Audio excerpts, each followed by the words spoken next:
নবীজি সাল্লাল্লাহু আলাইহি ওয়াসাল্লামের জন্মকে কেন্দ্র করে পুরা পৃথিবীতে যেখানে মুসলমান আছে সেখানেই ঈদ মিলাদুন নবী আছে। এখনো বর্তমান পৃথিবীতে শুধু আমাদের ভারতবর্ষের দেওবন্দি ওলামায়ে কেরাম ছাড়া আর সৌদি আরবের সালাফি আলেম ছাড়া পৃথিবীর কোন আলেম মিলাদ কিয়াম ঈদ মিলাদুন নবীর বিরুদ্ধে কথা বলে না। তাহলে দুই শ্রেণীর লোক মাত্র ঈদ মিলাদুন নবী মিলাদ কিয়ামের বিরুদ্ধে বলে। একটা হলো আমাদের কিছু অবুঝ দেওবন্দি ভাই যারা নিজেদের মুরব্বিদের ইতিহাস জানে না।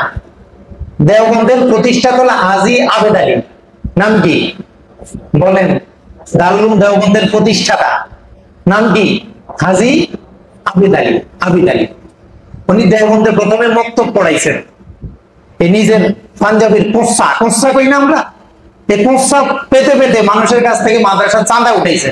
তো ভাই দেন মাদ্রাসায় দেন। এই মূল প্রতিষ্ঠাতা হলো হাজী আবেদ আলী। উনি আস্থা মিলাদ কিয়ামি আলেম ছিলেন, সারা জীবন মিলাদ কিয়াম করছেন। তাহলে দেওবন্দ শুরু হয়েছে কি মিলাদ কিয়ামীদের মাধ্যমে না মিলাদ কিয়ামি যারা বিরোধিতা করেন তাদের মাধ্যমে?